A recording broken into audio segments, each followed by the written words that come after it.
A secret recording system inside the Oval Office captured the President of the United States admitting he was fully prepared to let an allied nation fall, as long as the disaster did not occur before his re-election.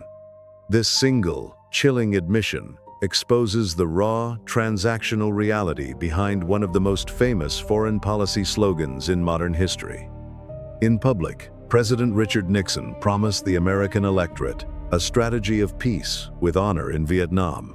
But behind closed doors, Nixon and his national security advisor, Henry Kissinger, were playing a far more calculated, cynical game.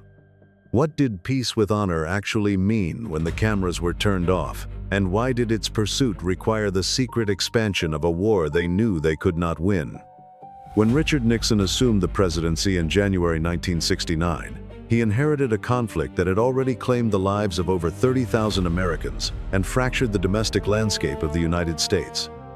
Nixon had campaigned on the vague promise of a secret plan to end the war, a pledge that gave hope to a weary electorate. To the public, peace with honor suggested a dignified exit that would preserve the independence of South Vietnam and justify years of immense sacrifice. To the international community, it was meant to signal that the United States would not abandon its allies or succumb to communist pressure. However, private White House tapes and declassified documents paint a vastly different picture. Nixon and Kissinger, a Harvard academic who championed the ruthless doctrine of realpolitik, quickly realized that a conventional military victory was impossible. Instead of seeking a win, they began to formulate a strategy centered on what historians call the decent interval. This was a calculated gap of time, perhaps a year or two, between the withdrawal of American combat troops and the highly anticipated, almost inevitable collapse of the South Vietnamese government.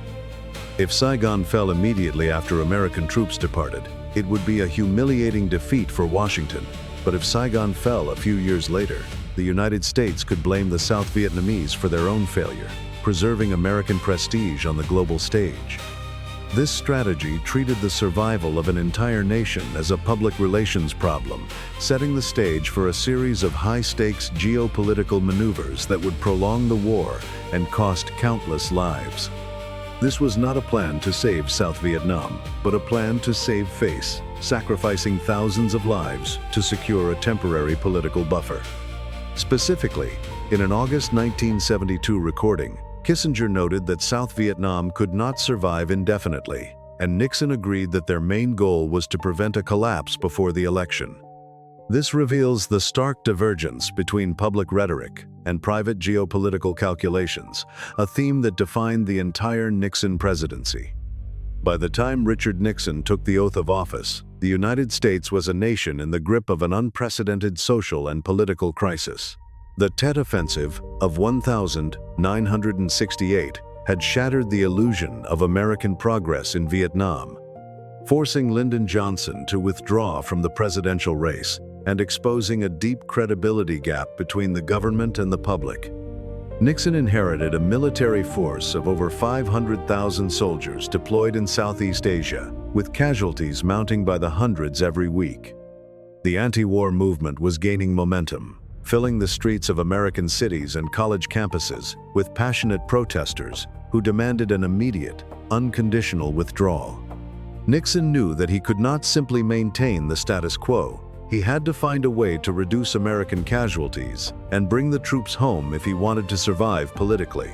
Yet, Nixon and Kissinger adamantly refused to simply pack up and leave. They believed that a sudden, unilateral American retreat would destroy United States credibility worldwide. In their view, if the world perceived America as weak or unreliable, it would embolden the Soviet Union and China, potentially triggering crises in Berlin, the Middle East, or the Korean Peninsula. To navigate this perilous dilemma, they constructed a multi-layered strategy designed to manage both domestic opinion and international power dynamics. The most visible element of this strategy was Vietnamization. This policy aimed to systematically withdraw American ground forces while rapidly training, funding, and equipping the Army of the Republic of Vietnam, or ARVN, to assume the primary burden of combat. The public narrative was simple. As the South Vietnamese became stronger, American soldiers could come home. But Nixon and Kissinger knew that Vietnamization alone would not force North Vietnam to make concessions at the negotiating table in Paris. To break the stalemate, they turned to a grand geopolitical concept known as triangular diplomacy. Nixon and Kissinger observed the growing ideological and military rift between the two giants of the communist world, the Soviet Union and the People's Republic of China. Rather than treating the communist bloc as a monolith, they sought to play these two superpowers against each other by opening diplomatic channels with Beijing and pursuing détente with Moscow. They hoped to create a situation where both communist capitals would reduce their military support for North Vietnam in exchange for better relations with the United States.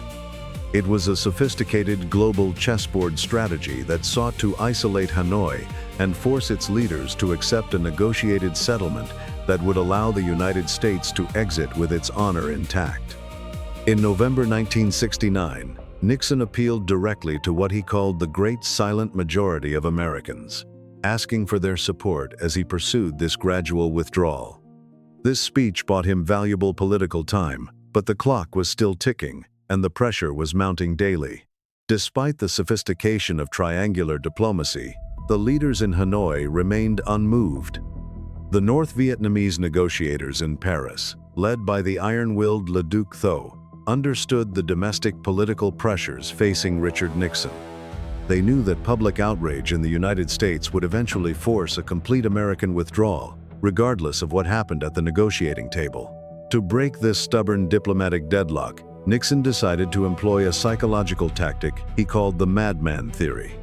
He wanted his adversaries in Hanoi, Moscow, and Beijing to believe that he was an unpredictable, highly volatile leader who was fully prepared to use any level of force, including nuclear weapons, if he was pushed too far. He famously told his chief of staff, H.R. Haldeman, that he wanted them to believe he had his hand on the nuclear button. To project this image of ruthless unpredictability, Nixon and Kissinger made the fateful decision to secretly expand the war into neighboring, neutral Cambodia.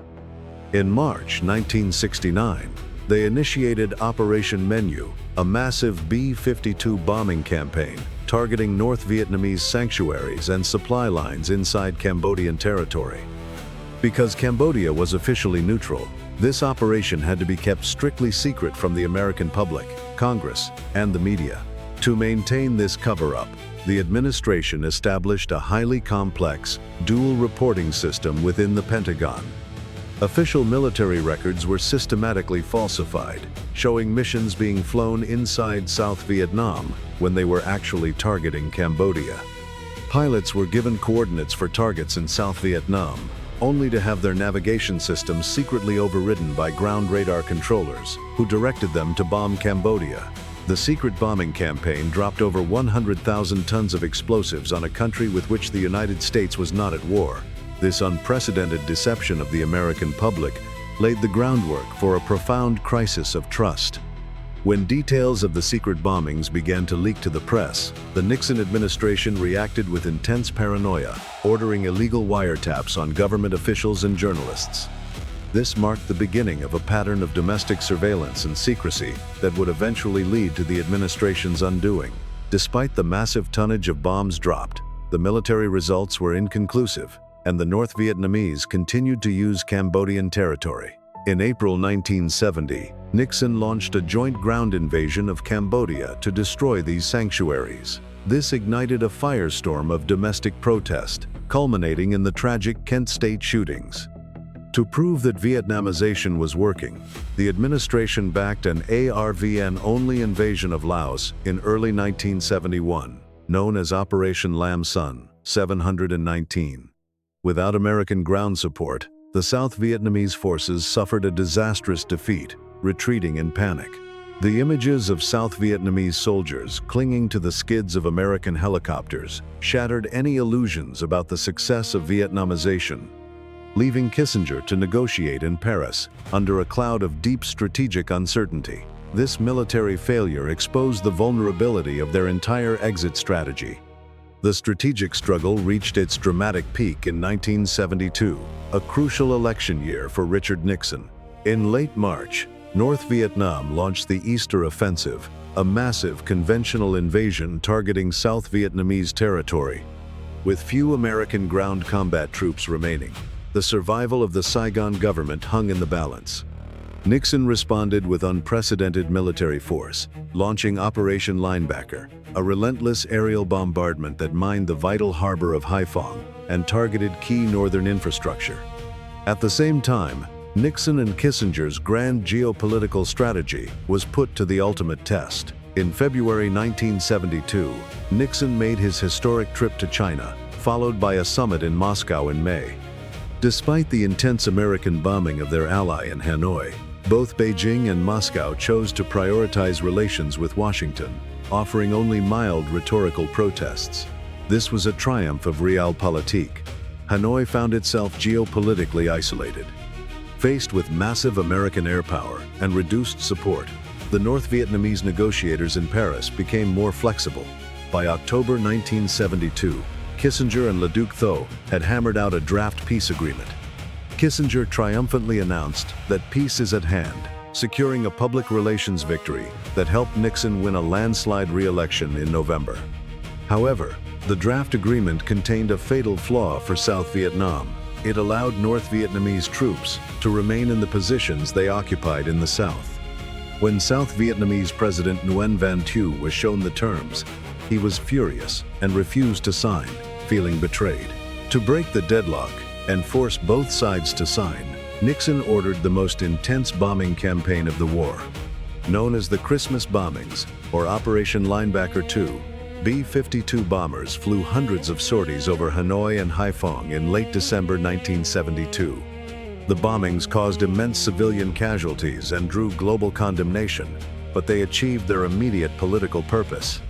Hanoi agreed to resume negotiations, and Thieu was coerced into compliance with private promises of continued American support and public threats of abandonment. Nixon wrote to Thieu, promising that if Hanoi violated the agreement, the United States would react with full force. At the same time, the administration made it clear to Thieu that if he did not cooperate, the United States Congress would cut off all funding for his regime anyway. Thieu had no choice but to yield to the pressure of his superpower patron, setting the stage for a highly fragile peace. On the 27th of January, 1973, representatives signed the Paris Peace Accords, bringing an official end to direct American military involvement in the Vietnam War.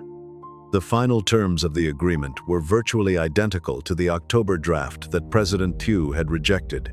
The United States agreed to withdraw all remaining military personnel within 60 days, dismantle its bases, and assist in clearing mines from North Vietnamese waters. In return, Hanoi agreed to a ceasefire and the release of all American prisoners of war. Crucially, the agreement allowed over 100,000 North Vietnamese troops to remain inside South Vietnamese territory, creating a highly unstable geopolitical situation.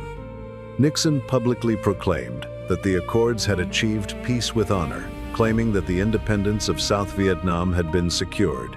In secret letters to President Thieu, Nixon had repeatedly promised that the United States would respond with full force, including a resumption of heavy bombing if Hanoi violated the ceasefire. But these promises were built on a foundation of political sand. Both Nixon and Kissinger knew that the American public and Congress were thoroughly exhausted by the war and would never permit a return of American military forces to Southeast Asia. The illusion of peace quickly began to unravel. Almost as soon as the American troops departed, both North and South Vietnamese forces began violating the ceasefire, jockeying for tactical advantage. South Vietnam's economy, which had become heavily dependent on American military spending, entered a severe recession. Meanwhile, the political landscape in Washington shifted dramatically. The Watergate scandal, which had its roots in the administration's early paranoia over leaks regarding the secret bombings, began to consume Nixon's presidency. By late 1973, Congress passed the War Powers Resolution, severely limiting the president's authority to commit U.S. forces to combat without congressional approval, and drastically cut economic and military aid to Saigon. When Nixon was forced to resign in August 1974 to avoid impeachment, South Vietnam lost its ultimate guarantor. The reduction in American aid was devastating for the ARVN, which had been trained to fight a high-tech, resource-intensive war. Suddenly, South Vietnamese soldiers faced severe shortages of ammunition, fuel, and spare parts, while the North Vietnamese continued to rebuild their forces and prepare for a final offensive. In 1974, military aid to Saigon was slashed from over $1 billion to just $700 million, a reduction that crippled the ARVN's operational capacity. Artillery pieces fell silent due to lack of shells, and transport vehicles sat idle without fuel. The psychological impact of this abandonment was as devastating as the physical shortages, breaking the morale of the South Vietnamese leadership and military, who realized they had been left to face their fate alone. The historical verdict on the peace with honor strategy is one of the most hotly debated subjects in modern foreign policy. For decades, historians have scrutinized the actions of Nixon and Kissinger to determine whether they genuinely believed the Paris Peace Accords could preserve South Vietnam, or if they were merely executing a cynical, cold-blooded strategy of a decent interval. Declassified documents, meeting minutes, and the infamous White House tapes have provided compelling evidence that both men were highly skeptical of South Vietnam's long-term survival. In private conversations, Kissinger repeatedly acknowledged that the Saigon government would likely fall, but he argued that a delay of a year or two was essential to protect America's global reputation. This distinction lies at the very heart of realpolitik. Under this philosophy, the lives of thousands of soldiers and civilians were weighed against abstract concepts of national credibility and great power prestige. The cost of securing this decent interval was staggering.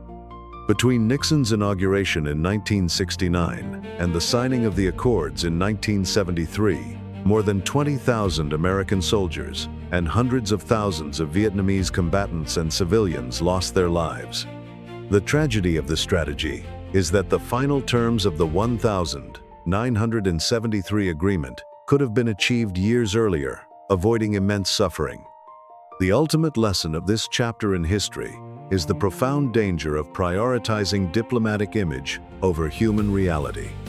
When foreign policy becomes entirely detached from moral considerations and is conducted through secrecy, deception, and the manipulation of public opinion, it inevitably undermines the very domestic support and international credibility it seeks to preserve.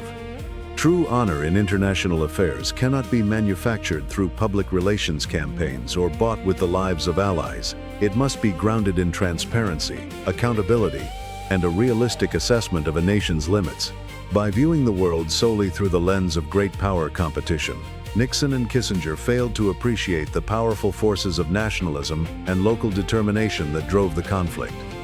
Their focus on global credibility blinded them to the reality that a policy built on deception and secret escalations would eventually destroy the domestic consensus required to sustain any long-term foreign policy. Kissinger's worldview, shaped by his study of 19th-century European balance of power diplomacy, treated smaller nations as mere pawns on a global chessboard. In this framework, the internal stability of South Vietnam was secondary to the grand alignment of the United States, the Soviet Union, and China.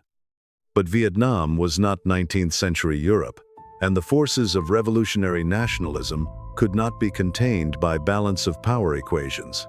This fundamental mismatch between theory and reality ultimately doomed their policy. The legacy of Richard Nixon and Henry Kissinger's strategy in Vietnam continues to influence how modern nations approach the complex challenges of exiting protracted, asymmetric conflicts. It forces us to confront difficult questions about the balance between national interest, global credibility, and moral responsibility. Was the peace with honor strategy a pragmatically necessary response to an impossible situation inherited from previous administrations? Or was it a profound moral failure that needlessly prolonged a devastating war for political expediency? We want to hear your thoughts on this pivotal moment in global history. Please share your perspective in the comments section below. Do you believe a government is ever justified in pursuing a decent interval to protect its global standing? Or does such a policy inherently betray the values it claims to defend? How should a superpower balance its international commitments with the realities of a changing geopolitical landscape? If you found this deep, balanced analysis of Cold War diplomacy valuable, please support our work by clicking the like button and subscribing to our channel. Your engagement is vital in helping us produce highly researched, cinematic, and objective historical content. Don't forget to click the notification bell so you are immediately alerted when we release our next historical investigation. As we look back on this era, we are reminded that the decisions made in the corridors of power have real, human consequences for millions of people. Understanding the complexities of the past is essential for navigating the challenges of the present. Thank you for watching, and we look forward to continuing the conversation with you in the comments section. The tragic fall of Saigon in April 1975, captured in the iconic images of helicopters evacuating desperate people from rooftops, served as the ultimate, painful validation of the decent interval theory. It was a stark reminder that when great powers prioritize their global image over local realities, the human cost is paid by those left behind. This historical case study remains highly relevant today as modern foreign policymakers grapple with similar dilemmas in distant lands, searching for their own pathways to peace without sacrificing their core values.